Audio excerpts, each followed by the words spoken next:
This is a good one.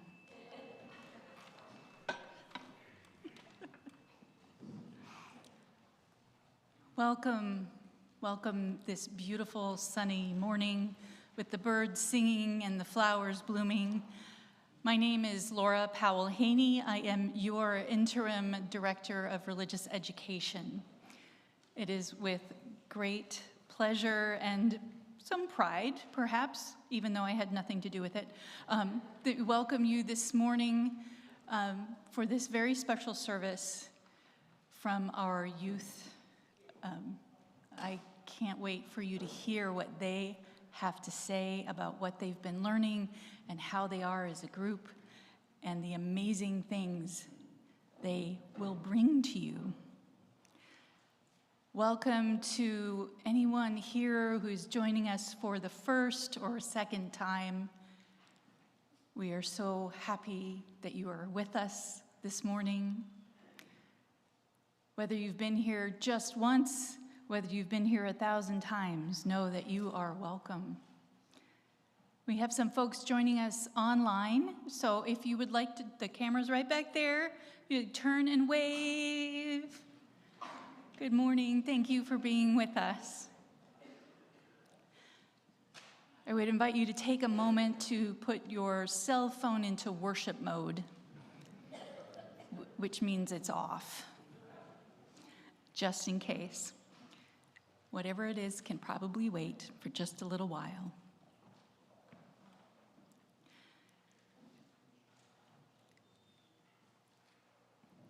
Take a breath.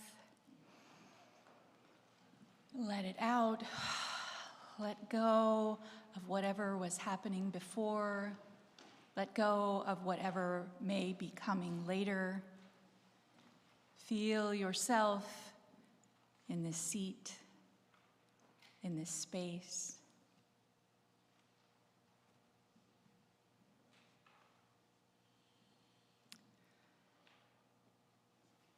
We begin with generosity. As we have moved the offertory forward, we also have music to begin. There's a lot going on this morning. So welcome to the choir.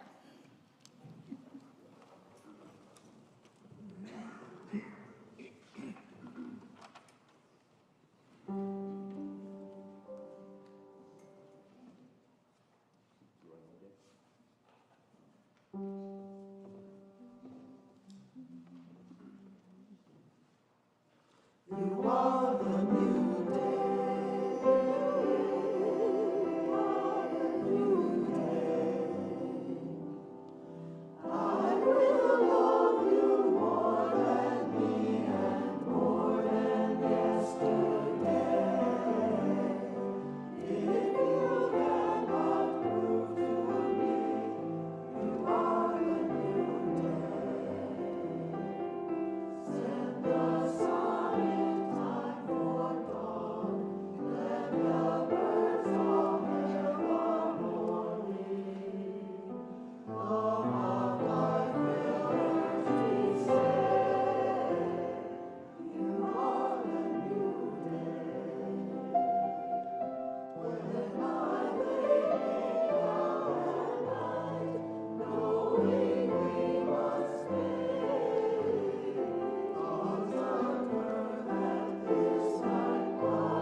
Each week, we share the plate with a charitable organization that our members have nominated and approved around the time of our annual meeting.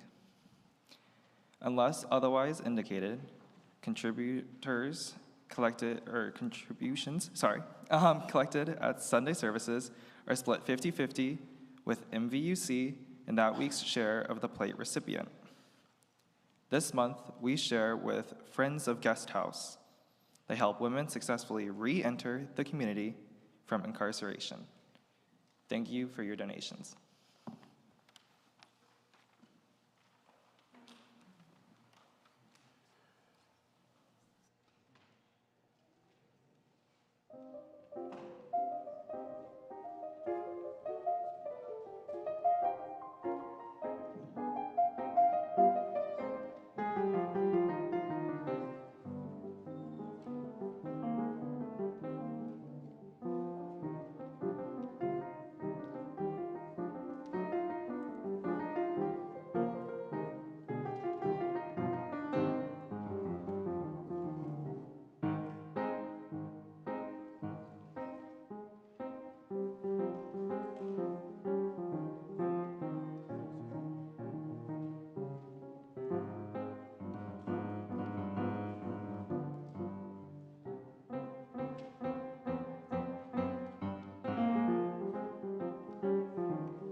As I said, there are many moving parts this morning, so if a basket did not come your way,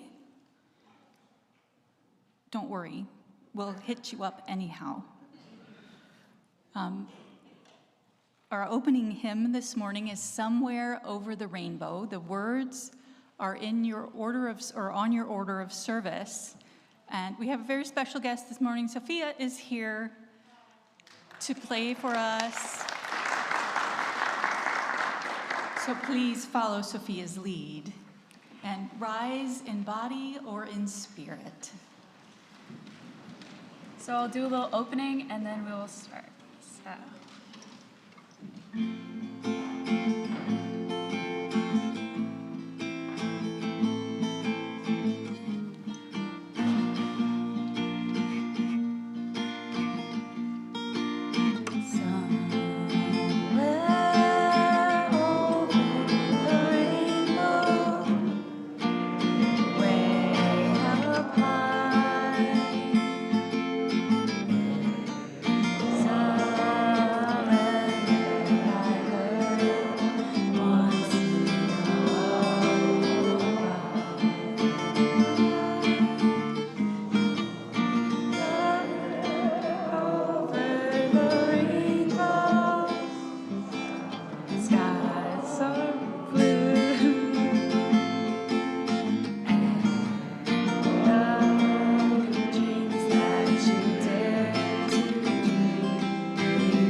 we light this chalice in celebration of Unitarian Universalism and the sustaining faiths of all people of the world.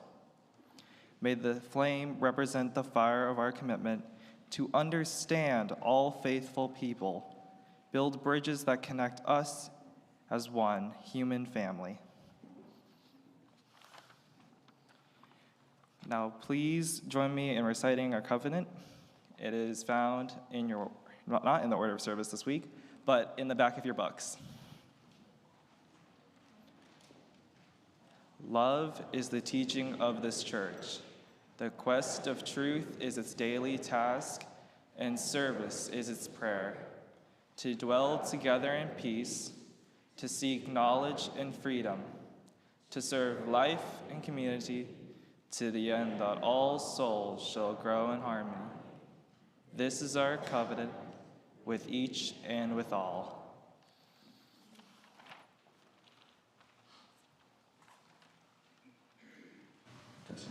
You can remain seated for our next hymn, 1009, Meditation on Breathing.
I'm Dale Peebles, one of the advisors for our youth group this year. One of the topics was a religion that's close to my heart, Buddhism. And so I offer a meditation within the tradition of Buddhism. Let us experience this moment genuinely. We are in no place but here. Notice the breath. Notice what we hear inside our meeting house and outside on the hill. Notice the thoughts that come and go.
If you wish to light a candle, please come up now.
Seeds born of the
Hello?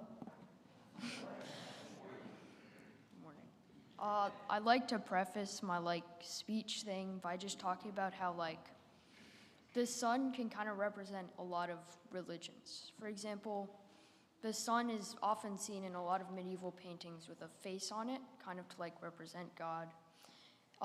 Lots of moon imagery is shown in Muslim countries on their flags, and even the moon is a reflection of the sun.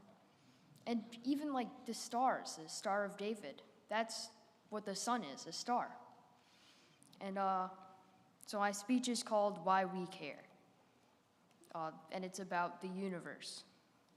So, hello everyone. I'm sure that most of you in the audience saw the solar eclipse that happened on April 8th, right? Now, what did it make you feel about, the universe in general? Talk to a partner about that. Aw.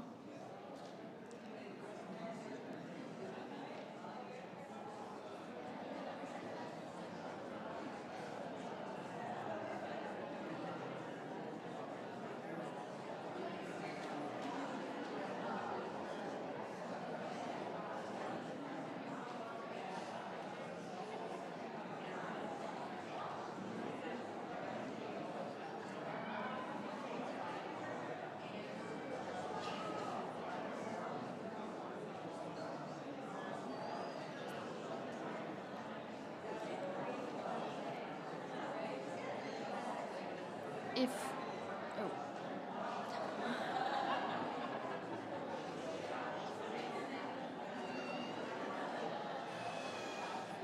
If any of you would like to share your ideas on the solar eclipse, then raise your hand.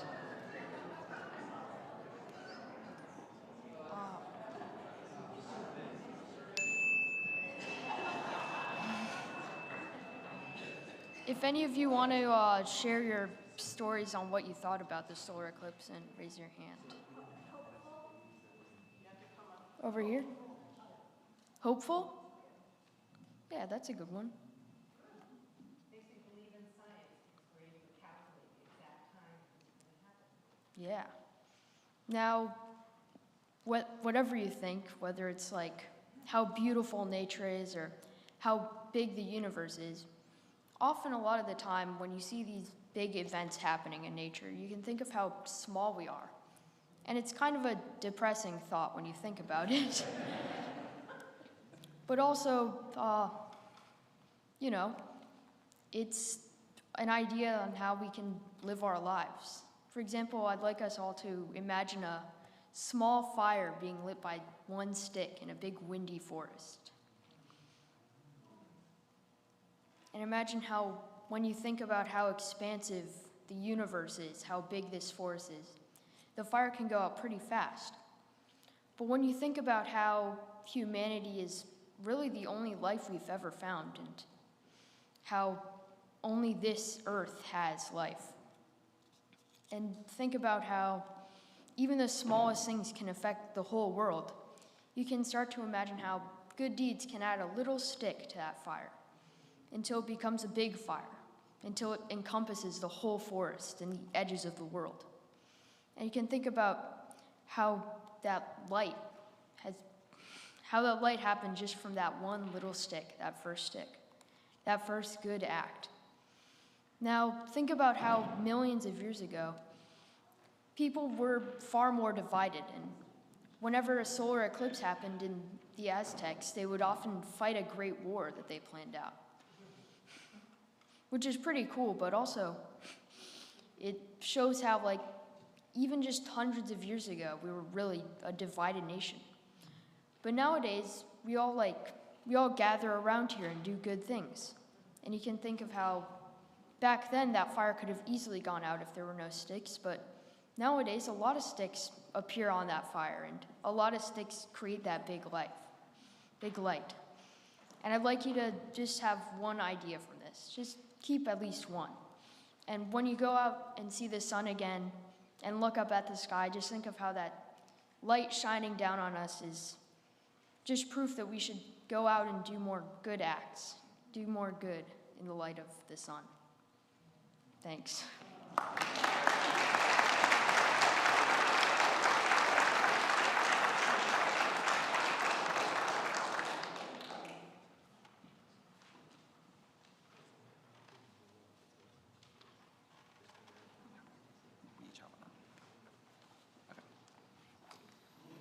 Okay, guys, who wants to do something a little more interactive, a little more of a game, shall we?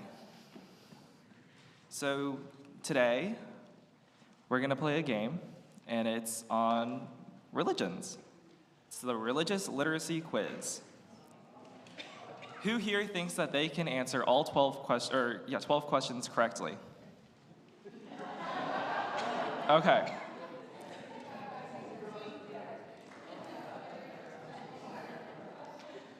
So how we're going to do this is Josette and I are going to go back and forth on asking a question and then listing the answers. At the very end, after we've listed all the answers and asked all the questions, will we give you the true answers, okay? So no cheating. If I see a phone, I will call you out on it. Sir, put the phone up. Okay. Everyone ready? Question number 1. Which is the third largest religion in number of adherents in the world? A, B, or C, or D? Atheism, Judaism, Hinduism, or Buddhism?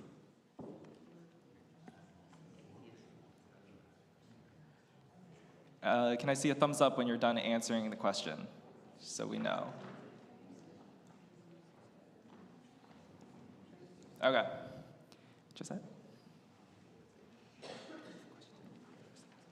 Question 2. Which famous act did David commit? Oh. True or... Never mind. Question 2. True or false? Unitarian Universalism resulted from the merger of two religions, Unitarianism and Universalism, that were each more than 200 years old.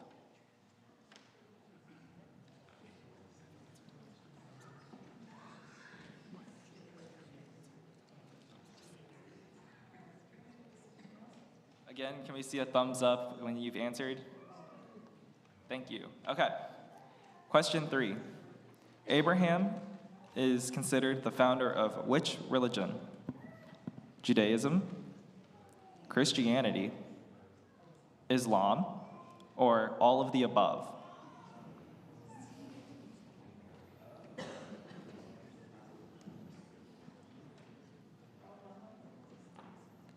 Seeing a few thumbs up. Okay.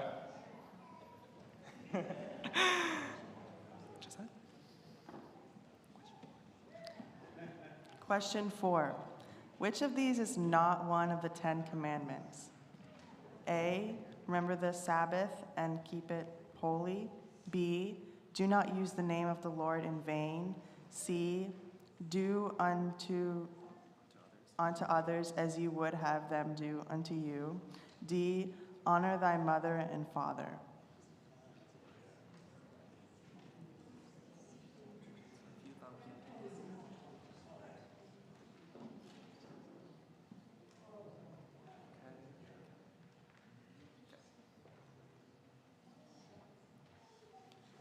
Question number 5. What famous act did David commit? A, killing Goliath with a slingshot. B, killing Goliath with his bare hands. C, starting a democracy in ancient Judea. Or D, possessing a coat of many colors.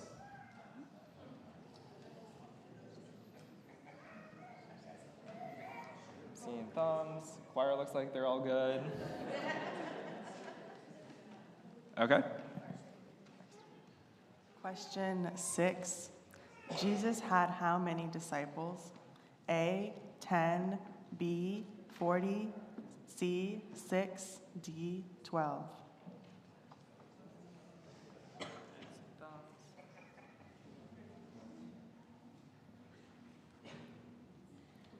Also, I don't know if we mentioned, but there is prizes for 2 winners. So,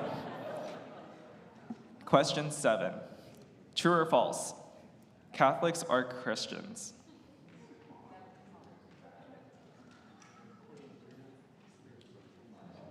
Okay, choir's got it.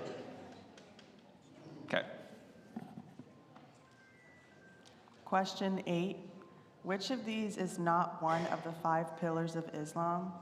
A, make a pilgrimage to Mecca. B, pray 5 times a day. C, marry only another Muslim. D, give to the poor.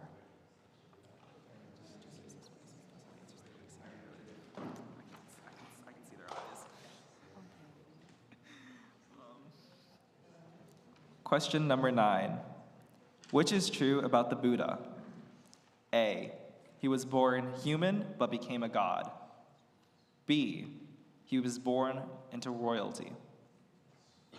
C, he was born in Japan. Or D, he was born from a virgin. When you've answered, thumbs up, please. Okay. Question 10. True or false? You can be a humanist and be religious. Humanist. Okay.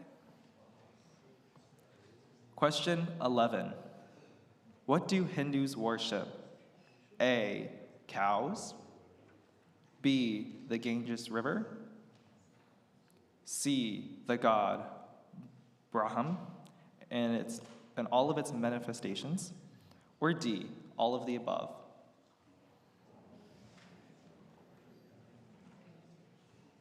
Seeing thumbs from the choir, and I'm seeing thumbs from the congregation. Perfect. Question 12. True or false? Jehovah's Witnesses believe humans can become gods.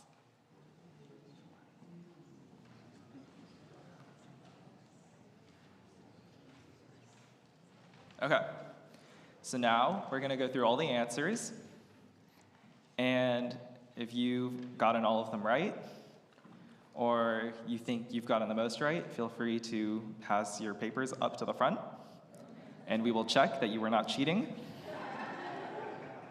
I did not see any phones, so that is a good start. Question 1. The answer was A. A for atheism and agnosticism.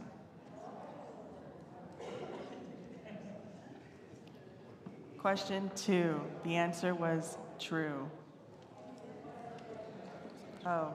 Unitarian Universalism resulted from the merger of 2 religions, Unitarianism and Universalism, that were each more than 200 years old. The answer was true. The answer was true. Question 3. Abraham is considered the founder of which religion? And the answer was all of them. So Judaism, Christianity, and Islam. Question 4.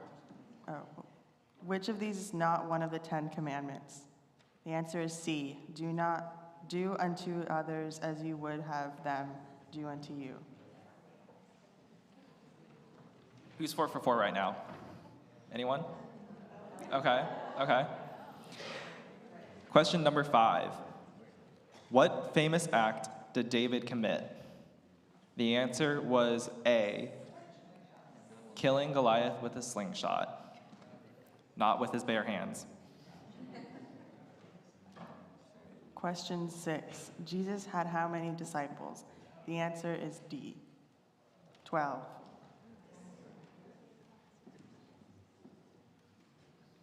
Question number 7. True or false? Catholics are Christians. The answer was true. Question 8. Which of these is not one of the 5 pillars of Islam? The answer is marry only another Muslim. Okay, who's 8 for 8? Okay. Question number 9. Which is true about the Buddha? If you picked B, he was born royally. The answer is correct. Question 10, true or false? You can be a humanist and be religious. The answer is true.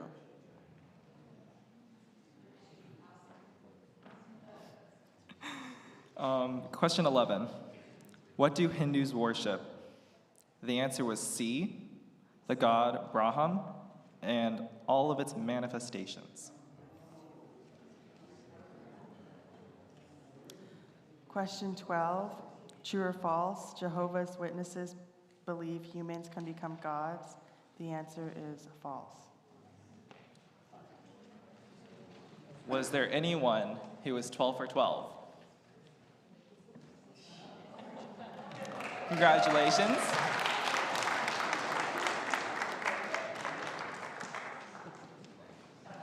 If you would like to come up to choose your prize, or we can come down to you.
Now we have a report from the YRUU and the parent volunteer who helps organize this.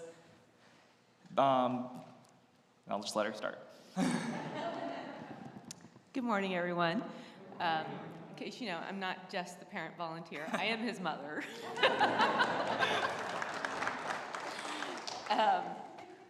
I came to the youth group and made a proposal to them, and they voted on my proposal for their service project. But first, I'd like to just give a couple of statistics that I don't know if you're aware that the state of Virginia is one of the 10th wealthiest states in the United States. It is good news. And within our state, 4 counties in Virginia rank in the top 10 of wealthiest counties based on median income. And those 4 counties are in Northern Virginia, where all of us live. Arlington is 10th. Fairfax County is 5th wealthiest, and then Falls Church is 2nd, and Loudoun County is the wealthiest.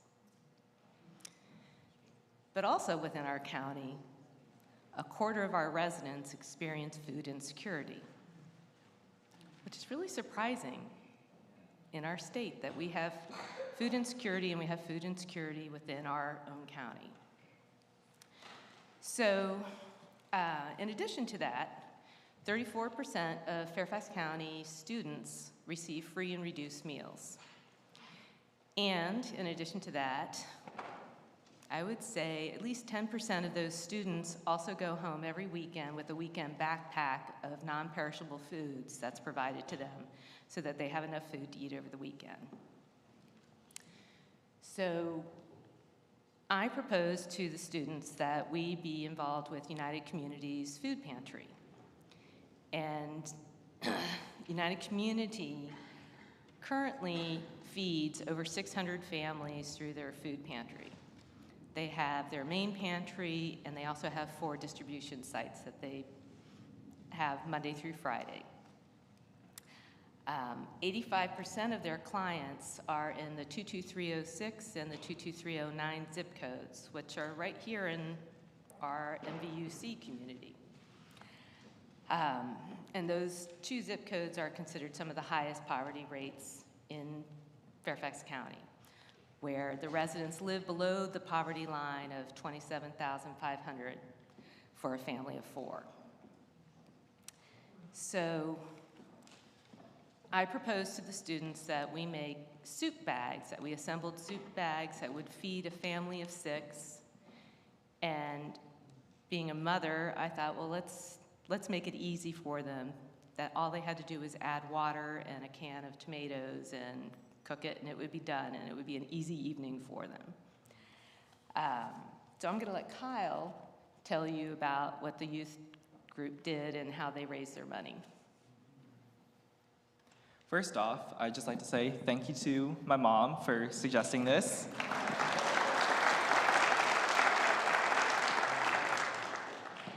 Each soup bag can feed a family of 6, which is a lot of people, and we made 64 of them. Thank you to your contributions financially. We were able to feed a total of 384 people.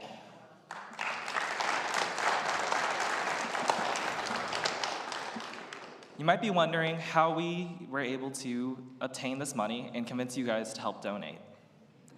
Well, first off, I'd just like to say, you guys are Mount Vernon Unitarians, so you guys obviously would say yes to help, especially those in need.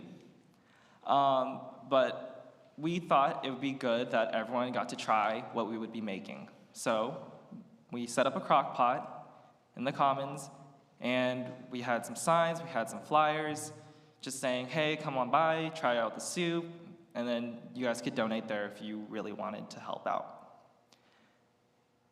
Again, thank you for the money that we used to help these people, but I also like to say thank you to Mr. Peebles, who was our mathematician. I'd like to say thank you to Claire and Locke for both being there and helping with creating the bowls and making sure that everything was put in correctly, making sure that everything was sorted. And I'd like to say thank you to the rest of the youth group that showed up to help. You guys really made it possible because we needed as many people as we could get to make sure that, yes, the bags were evenly measured, everything was put in. It was just an all-around success. And again, I just want to say thank you.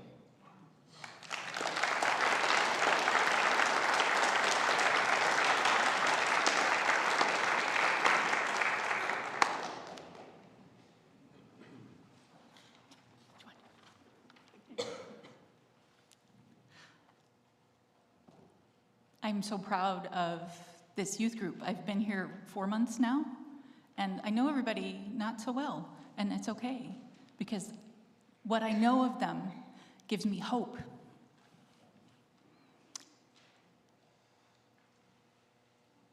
I was thinking about what we hold in common as we talk about world religions. But I wanted to share a story because that's my favorite thing. So I was talking with my spouse, as we do every once in a while. And I asked him, thinking about today, so what's the first story you remember as a child that kind of taught you about the world and your place in it, and meaning and all that, the heavy story? Well, I wish you could have seen his face. He's 72 years old, so a little older than me. And this is the first time I saw his face look like, I can imagine what he looked like as a kid, because his face just lit up, big grin. He was like, oh. He said, my grandfather used to tell me this story. And before I go further, I want to tell you that my spouse is Seminole and Choctaw and grew up on the reservation in Florida. He spent a lot of time with his grandfather, who was his first instructor. And he remembered this story about the turtles. And I said, the turtles? He said, like Yertle the turtle? Turtles all the way down? He said, no. The turtle story, and he was vague. The turtle story about Earth on Turtle's back. And I was like, oh, okay.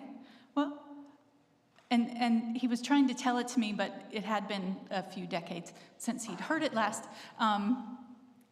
So I filled in a little bit because this is one I've learned, not only as a religious educator in the past, but also in seminary. It was a story that came up over and over again. And it's a story about how the world came to be and the place that people have in it. The story begins in the sky with the sky people, with earth below that is not earth yet, it's still water. And there are animals and there are birds, but there are no human beings. But there's a curious sky woman who likes to just peer through the clouds, looking down below. And it happens at one point, she is heavily pregnant with child, and she's curious just what's going on down there, and she leans down further and further, and she falls through the hole in the clouds, down and down and down. And all the creatures in that watery place below see something coming that they don't usually see. Something's falling, something's falling.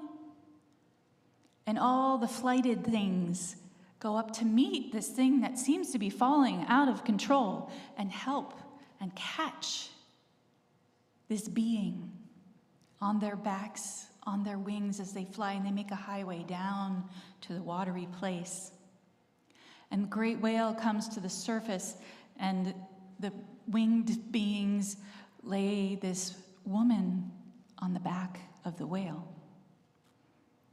And the animals talk amongst themselves that, well, that works pretty well. The whale's not real happy because that means up above the water all the time. So it's a temporary solution. But the animals all get together and talk about what might be the best thing to do. And it turns out that amongst them, they have some great ideas and they have some ridiculous ideas. So they talk about it, and they finally decide that what they need to do is go down, way down underneath all that water and grab some earth, just a little bit, and put it somewhere. The whale says, not me. Not on me. And then Turtle says, all right, you could put that on me, and then we'll bring that being over here who can't swim all the time and can't fly and all that. They can live on my back for the time being. And so then the divers get in, all the diving creatures. Okay, I'm gonna do it. The biggest one goes down, down, down, comes back up, nothing. Over and over, all of them try until the tiny muskrat says, I'll try. And as you can imagine, the tiny muskrat gets laughed at a little bit because tiny muskrat. None of the big ones could do it.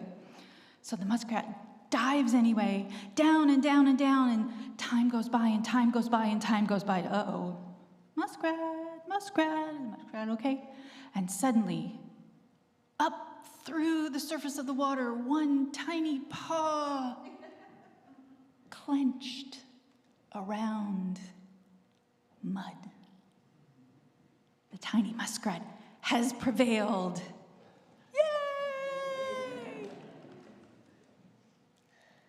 The muskrat places that little bit of mud on Turtle's back, and it spreads and it spreads and it spreads, and they bring Sky Woman over to Turtle's back, and it just so happens, of course, because she has pockets, that there are seeds in her pockets, so she spreads them out over this dirt, and things grow, trees and fruit and other things that are good to eat. It's a story, but it's also a lesson. It's also a reminder of where people come and what their relationship with the earth is for the indigenous folk. Part of, not power over. I'm I'm so glad he was excited about that story. I get excited about stories too. But I also started thinking about how many times when we're little, no matter what religious tradition we're part of, we begin with stories. Because we remember them. We remember the stories. And as we get older, we remember the stories, but then we start adding on the things that we have experienced and the people we have encountered. And all the things that make us us become part of the story. And the story changes just a little bit. And at some point, we think of that story and we think, not now, not anymore. I don't think I like that story anymore. It doesn't mean anything to me. And we may leave it behind. But somehow, it will come back to us when we need it.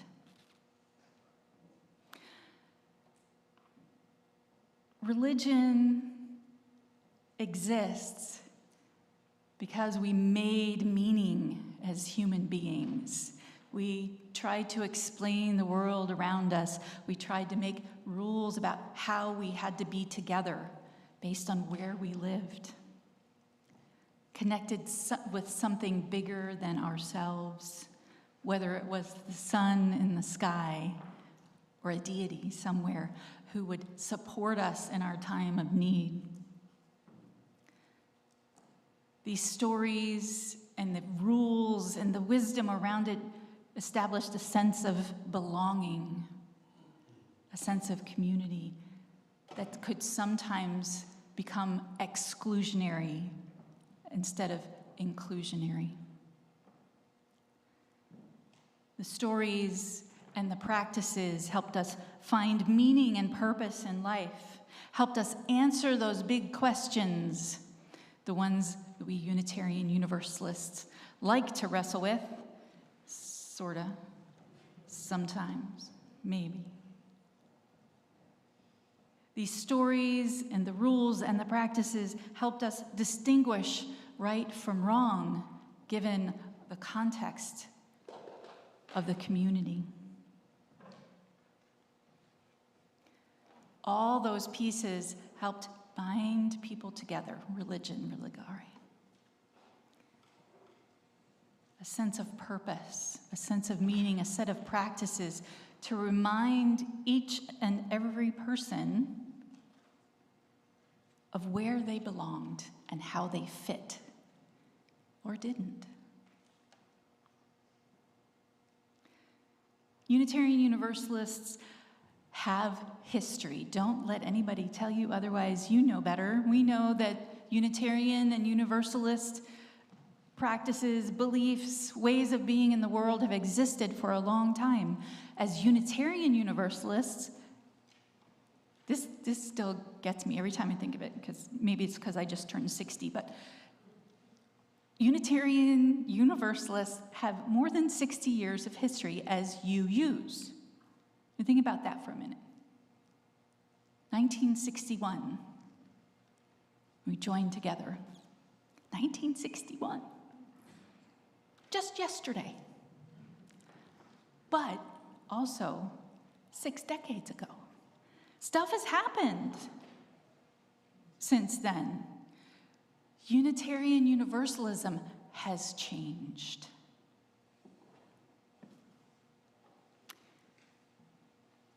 We are a covenantal faith rather than a creedal faith. So we ought to, I don't like using ought to, I'll find a different word for that.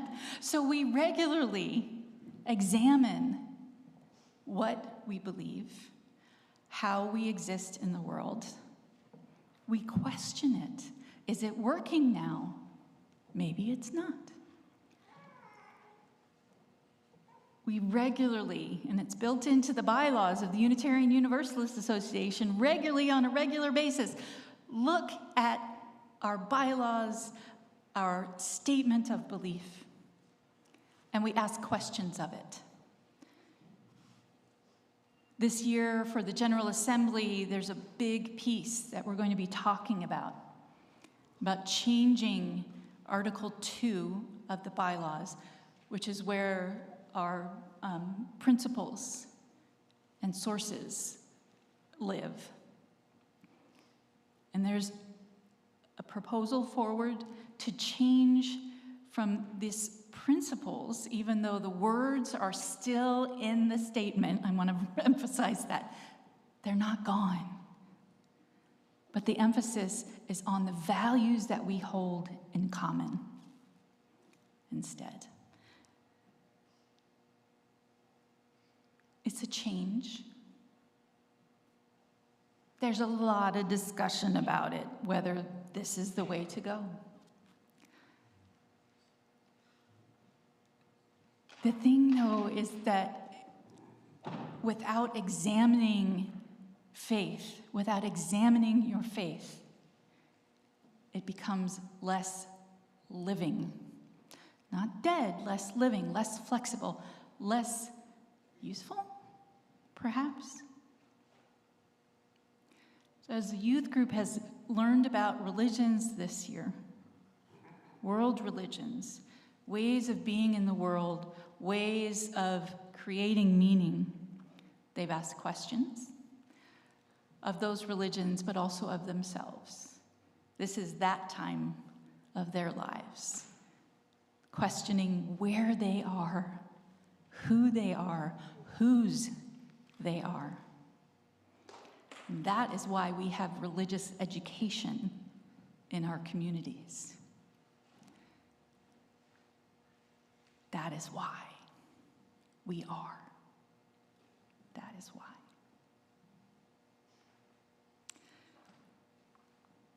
I want you to take a moment here and think of your journey in faith. What is the first story you remember as a child that taught you something about the world and your place in it, and what you valued, what your adults valued, what your community valued? Think about that story for just a moment.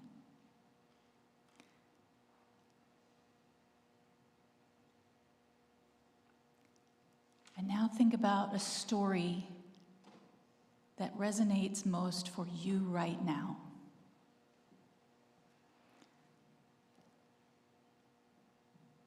Is it the same story? Is it the same story except for a couple of words? Have you thrown out that first story and said, yeah, that's a good story, but it's not mine anymore? Welcome to the human race. You can change your mind. I hope you will.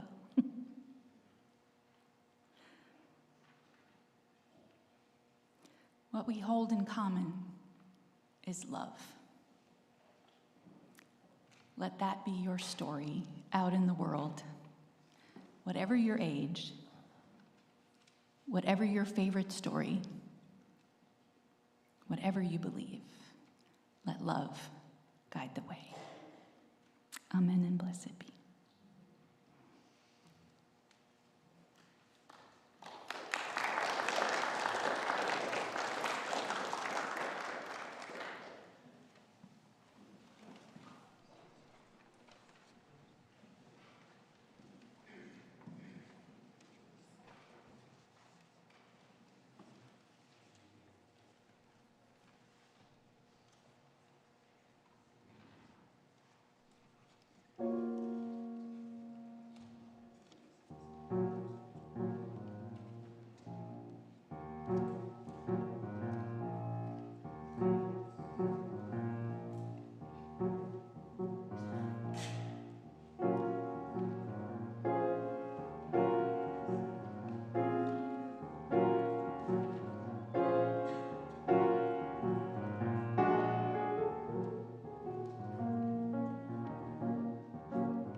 Please stand for our closing hymn, 1066, O Brother Sun.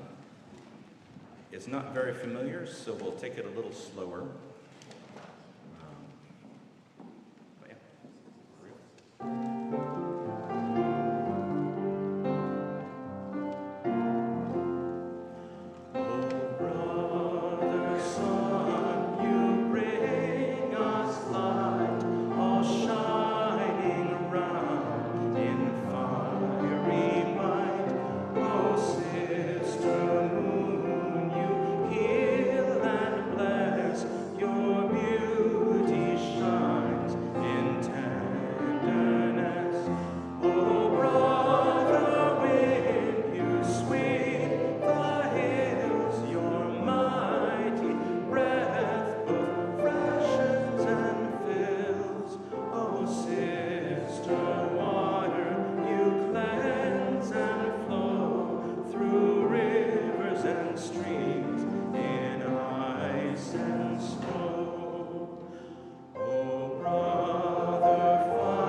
Please join me in extinguishing our chalice.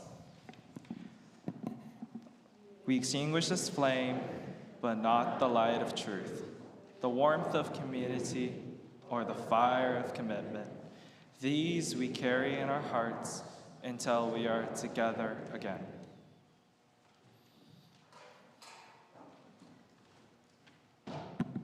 Don't we have some amazing youth?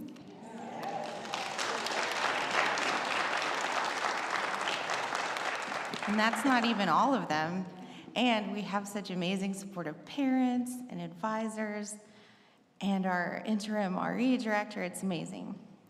So in this past semester, like you heard, the youth learned about religious literacy, religious bigotry, and cultural misappropriation. We also learned how our Unitarian Universalist experiences of covenant will help us become interfaith leaders. Now, I will read 2 quotations that encapsulate our learning experiences. The first is from Max Warren. He was the General Secretary of the Anglican Church Missionary Council from 1942 to 1963. He said, "Our first task in approaching another people, another culture, is to take off our shoes, for the place we are approaching is holy. Else we find ourselves treading on another's dream. More serious still, we may forget that God was there before our arrival." The next one comes from the Quran, from Hujurat 49:13. "O mankind, we created you and have made you nations and tribes, that ye may come to know one another." May it be so.